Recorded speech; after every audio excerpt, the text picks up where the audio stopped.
نحمد ونصلي على رسوله الكريم اما بعد فاعوذ باللہ من الشیطان الرجیم بسم اللہ الرحمن الرحیم رب اشرح لی صدری ویسر لی امری واحلل عقدۃ من لسانی یفقہوا قولی۔ آئیے اگلی آیات کا آغاز کرتے ہیں۔ آیت نمبر 78۔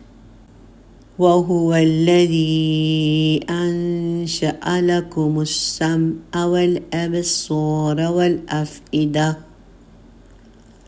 اور وہی ہے جس نے تمہارے لیے بنائے ہیں کان، آنکھیں اور عقل۔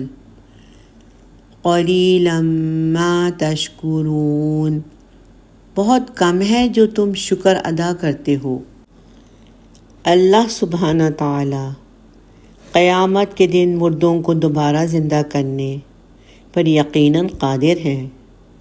اس لیے اللہ سبحانہ تعالیٰ کی قدرت کا عالم یہ ہے کہ اس نے انسانوں کے مٹی سے بنے ہوئے جسموں میں سننے اور دیکھنے کی صلاحیت پیدا کی، گوشت کا ایک لوتھڑا پیدا کیا جسے دل کہا جاتا ہے، اور جس میں سوچنے اور سمجھنے کی قدرت رکھی۔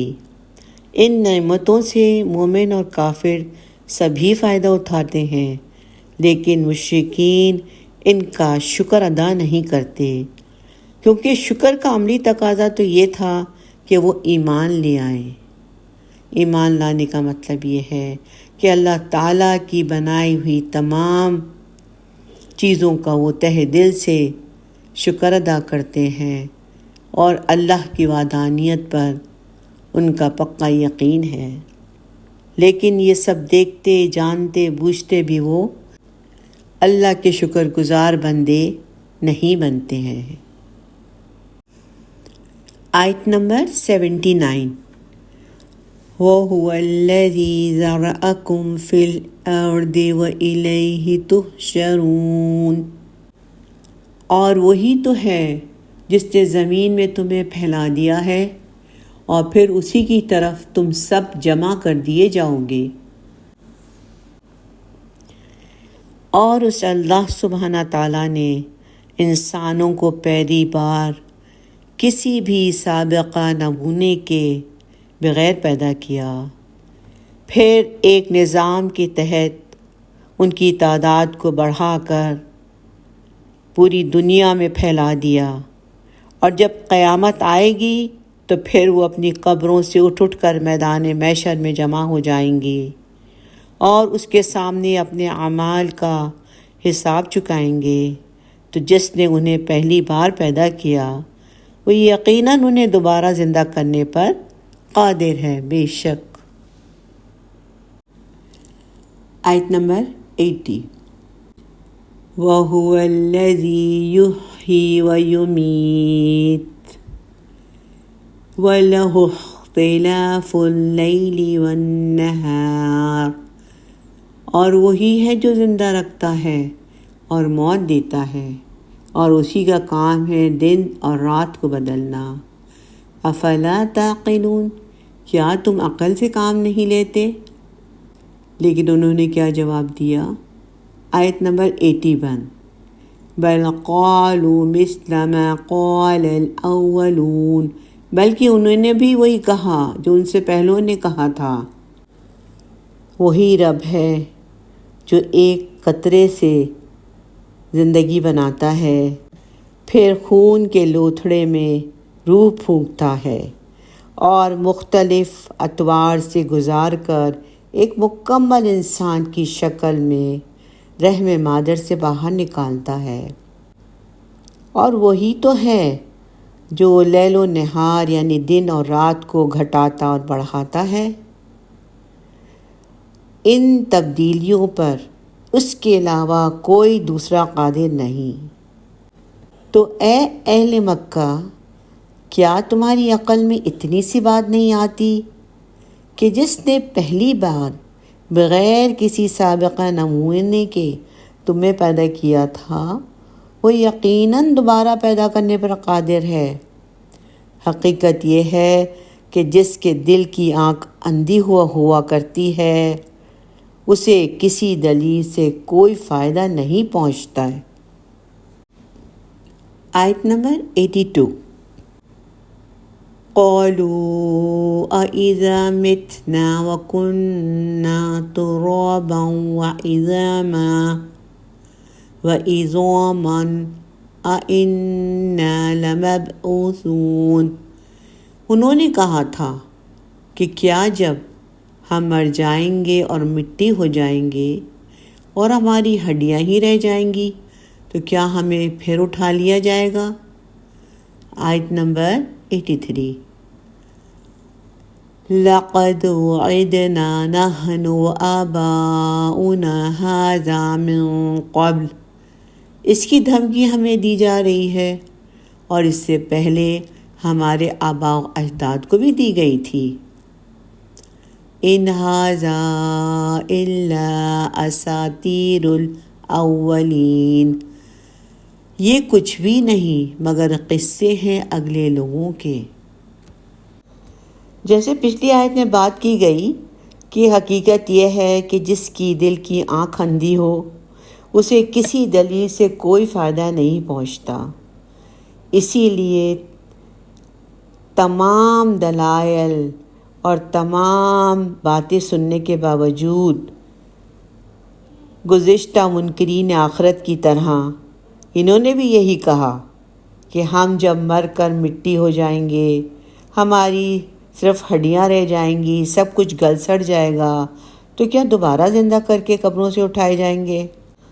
اس سے پہلے بھی ہم سے اور ہمارے آباء و اجداد سے ایسی ہی باتیں کہی جاتی رہی ہیں، لیکن اب تک تو کچھ بھی نہیں ہوا۔ اس لیے یہ پرانی کتابوں کی کہانیاں ہیں جنہیں لوگ یہاں بیان کرتے آ رہے ہیں، حقیقت سے اس کا کوئی تعلق نہیں، لیکن ہر چیز کا ایک وقت معین ہے، اور جب قیامت آئے گی تو ان کی یہ باتیں دھری کی دھری رہ جائیں گی اور یہ سب کچھ اپنی آنکھوں سے دیکھ لیں گے۔ آیت نمبر 84 and 85۔ قُل لِّمَنِ الْأَرْضُ وَمَن فِيهَا إِن كُنتُمْ تَعْلَمُونَ۔ آپ صلی اللہ علیہ وسلم ان سے پوچھئے کہ یہ زمین اور جو اس میں ہیں سب کس کے ہیں؟ اگر تم جانتے ہو تو بتاؤ۔ اگلی آیت میں اللہ تعالیٰ خود ہی جواب دیتے ہیں، آیت نمبر 85 میں، سَيَقُولُونَ لِلَّهِ قُلْ أَفَلَا تَذَكَّرُونَ۔ یہ کہیں گے کہ اللہ ہی کے ہیں۔ آپ صلی اللہ علیہ وسلم کہیے تو کیا تم غور نہیں کرتے؟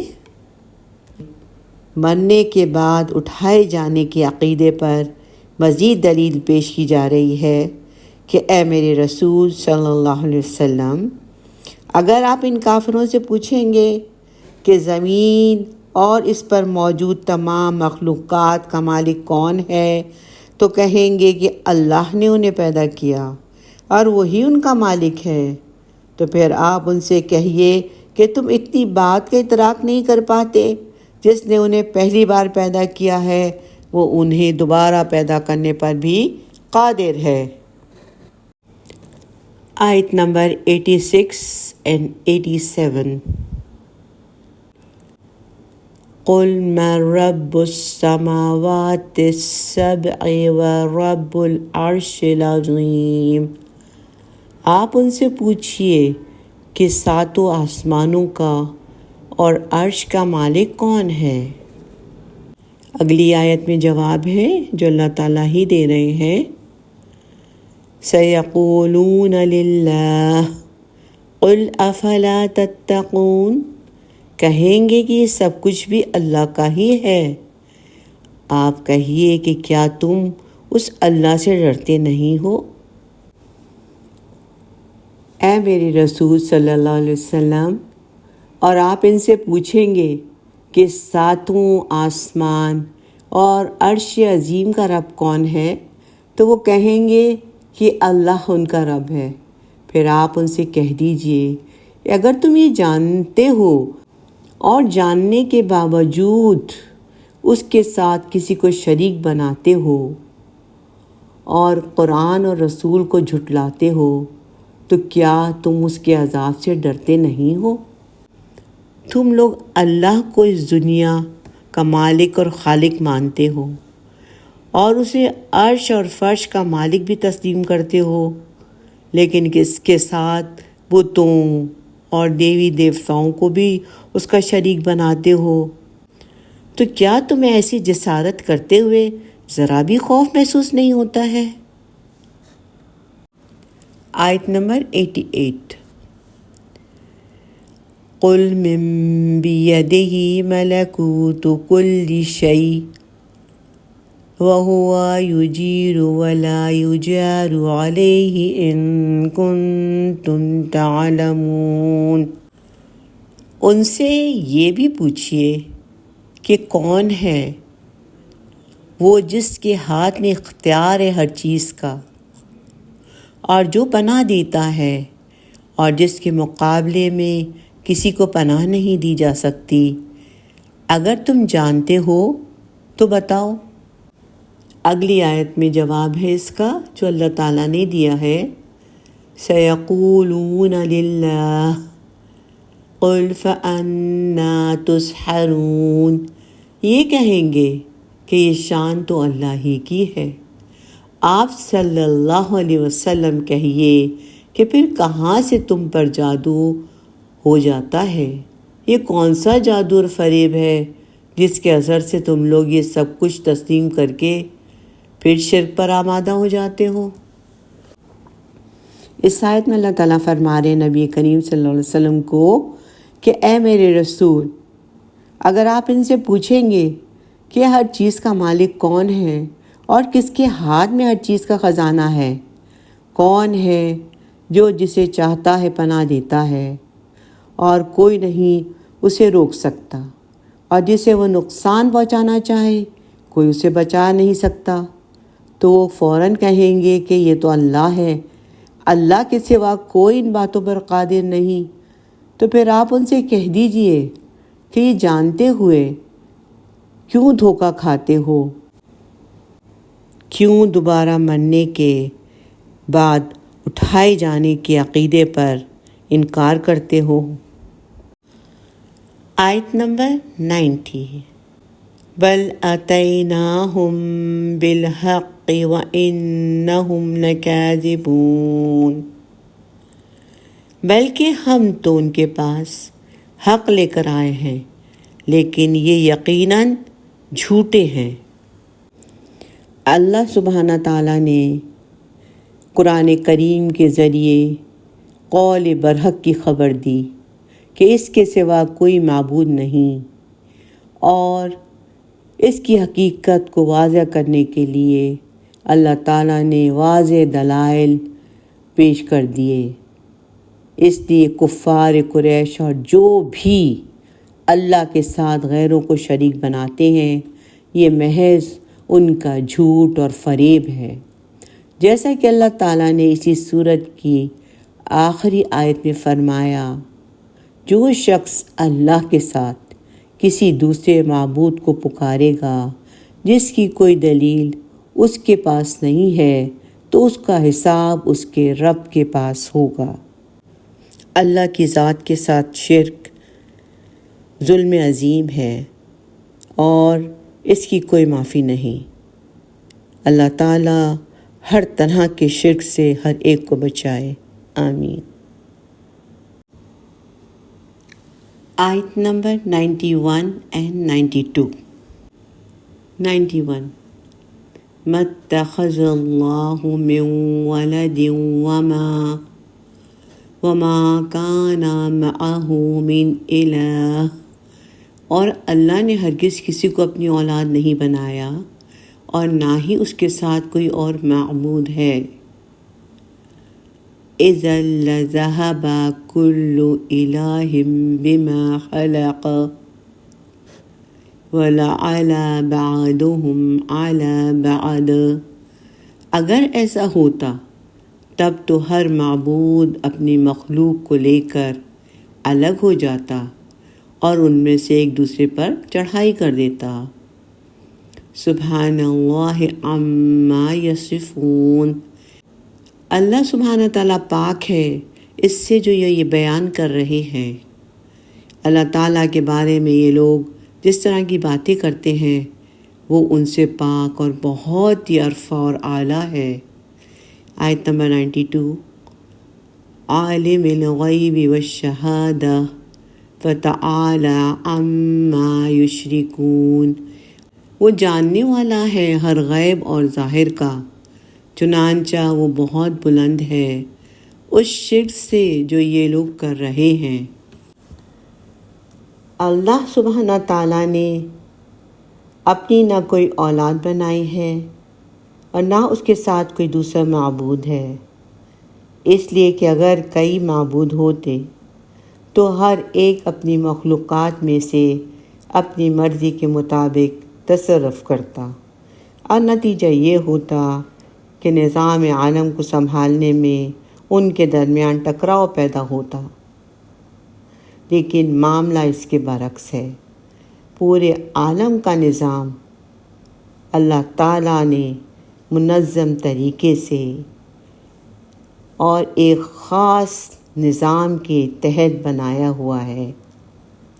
ہر چیز ایک دوسرے سے ایک خاص نظام کے مطابق جڑی ہوئی ہے، نیز اگر کئی معبود ہوتے تو ہر ایک دوسرے پر غالب آنے کی کوشش کرتا، اور اگر دونوں ایک دوسرے کے مقابلے میں کمزور یا عاجز ہوتے تو پھر وہ معبود کیسے، وہ تو معبود ہی نہ ہوتے، اور اگر ایک غالب ہوتا اور دوسرا مغلوب تو معبود نہ ہوتا۔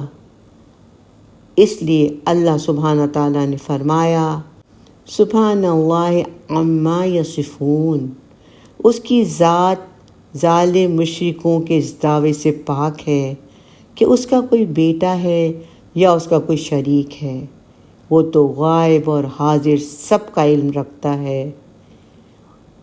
اس لیے اس کی ذات اعلیٰ صفات کے مشرکوں کی جھوٹ، فریب اور افطرا پردازی سے بلند و بالا اور پاک ہے۔ الحمدللہ، یہاں پر اس رکوع کا اختتام ہوا۔ بارک اللہ لی و لکم فی القرآن العظیم، آمین یا رب العالمین۔ ربنا تقبل منا انك انت السميع العليم، ربنا لا تؤاخذنا ان نسينا او اخطأنا، آمین۔ سبحانک اللہم و بحمدک، نشہد ان لا الہ الا انت، نستغفرک و نتوب الیک۔ السلام علیکم ورحمۃ اللہ وبرکاتہ۔